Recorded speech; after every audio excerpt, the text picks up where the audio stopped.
Por menos Estado e mais liberdade. Olá, amigos. Eu sou Alexandre Lima, candidato a deputado federal pelo estado de Minas Gerais, o número 1744, e este é mais um vídeo resposta para montar o meu perfil político.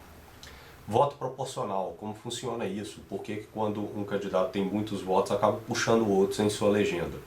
Muitas pessoas já me perguntaram isso, o tema está dentro de reforma política, eu vou só explicar. Quando eu for fazer um vídeo sobre reforma política, as minhas opiniões, as minhas ideias, os modelos que eu defendo para o aparato político brasileiro, eu vou dar em detalhes em outro vídeo. Aqui para explicar isso que reiteradas vezes me perguntam. E eu acho que é uma curiosidade também para os brasileiros, né, que deveriam saber como é que funciona isso. Bom, antes de adentrar o assunto, eu gostaria de dizer que o evento que eu publiquei lá no meu Facebook, né, dizendo que faria aqui em Belo Horizonte, para quem quiser me conhecer, etc., tá difícil de eu marcar o dia exato, porque tem que ser num sábado, tem que haver um local, reservar local ao sábado, num período muito recente, por agora, que teria que ser uma coisa por agora, em agosto, né, neste mês mesmo. Então, marcar um evento por agora é muito difícil. Todo lugar que você olha, não, já está marcado no sábado. Tem para dia de semana, mas dia de semana fica difícil das outras pessoas comparecerem. Se for o caso, a gente marca durante a semana mesmo, ou enfim, a gente vai tentar fazer da melhor forma, mas o ideal seria que fosse aos sábados. E também é necessário que quem for participar já faça a contribuição para o evento, porque eu não tenho como fazer o evento aí bancar do meu bolso e arriscar da pessoa falar não, agora eu não vou mais e tal, porque a intenção é justamente até arrecadar para ajudar na campanha, né? Parte será para financiar o evento e outra parte será para ajudar na campanha. A ideia é essa mesmo. Então, e também é uma oportunidade de vocês me conhecerem. Quem quiser me fazer alguma pergunta, falar, Tiago, como é que você pensa sobre isso? Queria te conhecer melhor e tal. Enfim. E aqui em Belo Horizonte tem que ser, porque primeiro é onde eu estou e também é a capital, né? Onde tem mais gente, é mais fácil, né, de reunir as pessoas, está no centro do estado, então fica mais fácil das pessoas virem. Quem quiser vir até de outro lugar do Brasil pode vir, não tem problema nenhum, para me conhecer será um prazer. Né? Mas como a deputado federal, apesar de federal, o voto é estadual, os eleitores têm mais interesse de Minas Gerais, que é quem pode votar em mim. Né? Tem muita gente que ainda acha que deputado federal você pode votar em qualquer lugar do Brasil. Não pode. É um erro até bastante comum. Ah, mas o deputado federal ele não é eleito para legislar e aí ele vai ajudar a criar leis que é para o Brasil todo? Perfeito. Corretíssimo. Falou puramente a verdade. Mas o voto, votar na pessoa, é só estadual, é nível estadual. Por uma questão de representatividade e viabilidade. Senão a gente não teria candidatos no Amapá, no Acre, que são colégios eleitorais muito pequenos. O sujeito não tem condições de fazer campanha em São Paulo, em Minas. A gente teria basicamente dentro da Câmara Federal só paulista e mineiro, né, se fosse dessa forma. Não é. Então, a única eleição que é a nível nacional é presidente da República. Todas as demais são estaduais. Governador, deputado estadual, deputado distrital dentro do Distrito Federal, deputado federal, né, que é governador, né, eu acho que eu não falei, né, governador. Então, senador, né, todos são estaduais, são todos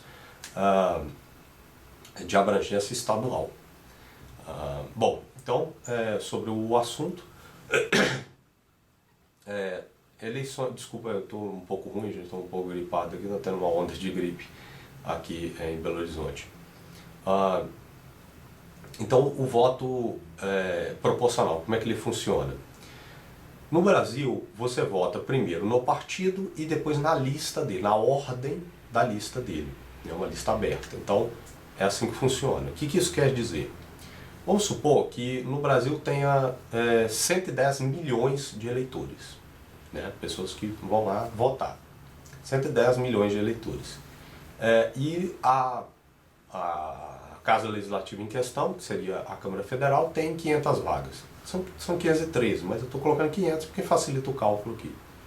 Então, desses 110 milhões de eleitores, 10 milhões não votam. Não vai lá votar, vota nulo, vota em branco, aí depois reclama, né? Ah, não, política não me interessa por política, não tem nada a ver com política, eu voto nulo. Não tem nada a ver com política, mas vai fazer o que o político te mandar fazer. Né? Quando ele fala assim, você vai ser desarmado. Não, mas eu não concordo em ser desarmado, vai ser desarmado. A gente decidiu aqui, ó, lei. Ah não, eu não concordo, não vou aceitar isso não. Aí a polícia vai lá na sua casa e te prende. Não, mas eu não vou aceitar isso. Você reage, eles atiram em você. Olha que maravilha, né? Olha como é que é bom não participar da política, né? Depois reclama, porque o Brasil está assim. E a questão do desarmamento é só um tema, só um tema. Depois reclama por que paga tanto imposto, não vê nada em troca, por que o Estado toda hora fica enchendo seu saco, interferindo na sua vida. É política, né? Você não vai participar, não é? Outro vai participar e vai mandar em você. Então você é um objeto na relação de poder. Você não manda nada, você só obedece. Você está aí para obedecer mesmo, ou seja, burrice. Você medir a inteligência de uma pessoa dessa com uma porta, empate de 0 a 0. É burrice isso é burrice. Isso não tem nada a ver com ser pilantra, com sujeirato, é burrice. Atestado de burrice, não tem conversa, é burrice isso.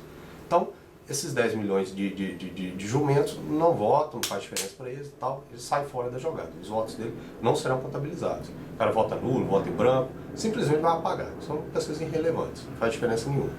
Então, 100 milhões de eleitores são sujeitos na relação política, na relação de poder, e vão decidir escolher os seus candidatos. Entre esses 6 milhões, quando você está votando, você vota primeiro no partido. Não é no candidato, é no partido que você vota primeiro. Então, tanto é que o número do seu candidato começa com os 2 dígitos ali referente ao partido. 13 é PT, 45 PSDB, 15 PMDB e por aí vai. Então, você vota primeiro no partido. Os outros números é o referente ao seu candidato. Então, como é que funciona? Primeiro, esses votos todos vai para o partido. Não interessa se é voto de legenda, quando você apenas vota no partido, na sigla, e aperta confirma, isso não importa. Todos esses votos vão para o partido. Então, vamos supor, eu vou colocar 4 partidos concorrentes dentro de um quadro desse. Então, 10 milhões são pessoas sem o mínimo de inteligência, sai fora da jogada, não decide nada no país, vão fazer o que os outros estão mandando. Né? Se mandar pagar imposto, vai pagar. Se mandar ser desarmado, vai ser.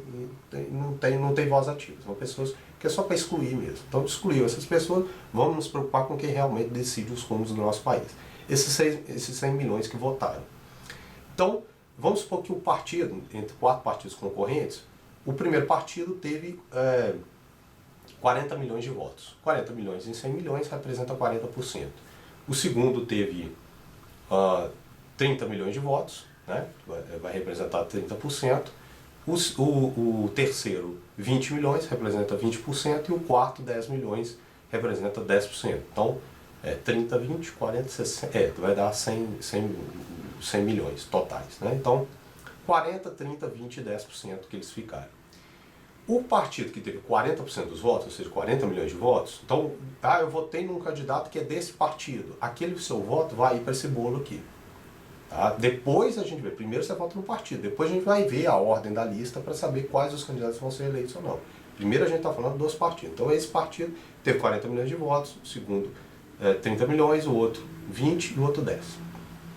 O partido primeiro que teve 40 milhões de votos vai ter direito, já que na fatia do bolo ele teve 40% dos votos, vai ter direito a 40% das vagas na Casa Legislativa correspondente. Então se a Casa Legislativa tem 500 vagas, serão 200 vagas, serão 200 cadeiras, e nem em 500. Então, seria 40%, em 500 seriam 200 cadeiras. O que teve 30% vai ter referente a 30%, que seriam 150, não é isso? 150 cadeiras. Então, ele vai ter direito a 150 vagas dentro de uma Casa Legislativa com 500 cadeiras. O outro, 20%, né, 100 cadeiras, e o outro, 10%, 50 cadeiras. Dentro desses aí já tem as cadeiras definidas. Cada partido vai ter preenchido essas cadeiras lá dentro. O primeiro lá vai ter 200 cadeiras. Agora a gente vai decidir, agora que a gente já definiu quantas cadeiras cada partido vai ter, a gente vai definir quem que vai, dentro desse partido, quem que vai ser. Aí que entra o seu voto. Aí que entra aquele candidato que você escolheu. Quando você escolhe o candidato, você vota no número dele, vota primeiro no partido, os 2 dígitos, depois aqueles outros 2 dígitos, no caso do deputado federal, ou 3 dígitos no caso do deputado estadual. Quando você está votando aqueles outros dígitos, você está ditando qual vai ser a ordem na lista. O mais votado vai lá para cima, na lista. Então, os 200, né, perdão. Então, nesse primeiro que teve 40% dos votos, os 200 primeiros dessa lista, vamos supor que esse partido lançou 400 candidatos. Aqueles 200 primeiros que receberam maior quantidade de votos, e por isso estão na lista em primeiro, né, entre os 200 primeiros, vão ser eleitos, vão ser preenchidos. Por isso que um candidato como o Tiririca puxa muito, porque como ele recebe muitos votos, o partido tem direito a mais cadeiras. Então ele vai puxar com ele outras pessoas, né? E aí a diferença entre lista aberta e lista fechada. Lista fechada para mim é golpe, principalmente no Brasil, mas é o que, por exemplo, o PT defende. Né? A lista fechada, o partido que iria defender, você só iria votar no partido. Não existe mais essa ordem da lista interna, quem vai decidir é o partido. Então isso iria retirar muitas chances de candidatos, até como eu, por exemplo, que eu não tenho vínculo nenhum com isso, eu tenho liberdade para criticar até o meu próprio partido, então pessoas como eu iriam ser jogadas lá embaixo na lista. Não, isso aqui não corresponde com a forma como a gente pensa, tal, joga ele lá embaixo na lista. Então, quer dizer, não iria ser eleito nunca, né? Já é uma coisa muito difícil de ser eleito, mas depende de vocês, né? Tem bons candidatos, nas eleições proporcionais tem bons candidatos, que é muito mais tranquilo você propor a sua candidatura, é uma coisa que não tem muito vínculo, não tem muita negociata nem nada, né? É só você chegar lá e propor, se tiver vaga você vai ser incluído, né? Então, é algo muito mais tranquilo, muito mais fácil de ter bons candidatos. Agora, se eles fizerem esse modelo de lista, acabou. Aí, de lista fechada, acabou. Né? Até países que adotam lista fechada, geralmente eles mesclam com uma lista cívica. Tipo, o sujeito não necessariamente tem que ser filiado a partido político para poder sair candidato. Se ele recolher assinaturas, abaixo assinado de apoio, ele consegue, no mínimo possível, ele consegue protocolar o registro da sua candidatura sem vinculação partidária, sem filiação partidária, que no Brasil é um dos requisitos para você exercer ativamente os seus direitos políticos, né, de sair candidato, de sufragar de forma ativa. Então, no Brasil isso é exigência, tem que ser filiado a partido político, senão é um dos requisitos de elegibilidade. Então é assim que funciona. Quando eu for fazer um vídeo sobre reforma política, eu vou dar a minha opinião, porque a reforma política, o Brasil precisa de uma reforma política. Claro que precisa, né? O brasileiro não se sente representado mais, então o sistema político está falido. Isso gera um problema que abala até as próprias bases, né, mais fundamentais de um Estado democrático de direito. A legitimidade, a representatividade tem que existir, as pessoas têm que se sentir representadas. Então, reforma política tem que ser feita, mas reforma política como é que é? Vai ser voto distrital misto, voto proporcional, lista fechada, lista aberta, financiamento público de campanha, financiamento privado, vai ter lista cívica, reforma política como? Né? Então todos esses modelos eu vou ter chance de debater depois, falando aí com vocês, né, o que eu acho, que vocês podem discordar ou não, mas o que eu acho que deve ser feito dentro de uma reforma política no aparato político brasileiro. Então é isso aí, gente, só para dar uma noção para vocês como é que funciona o voto proporcional. E não é assim para todas as eleições. Presidente é majoritário, governador é majoritário, né? Até senador mesmo, então, que é por poder legislativo, mas o partido indica um. Né? Então é diferente. Mas nas eleições proporcionais, deputado federal, deputado estadual, vereadores, no caso de eleição municipal também é assim, mas esse ano não tem, né? É dividido, né? Eleições municipais, prefeito e vereador é diferente, né? Uma época diferente de agora, que é eleições para presidente, governador, senador, deputado federal e estadual. Então, é isso aí, gente. Então, agradeço demais aí a força, o apoio de todos, o apreço, e até os próximos vídeos.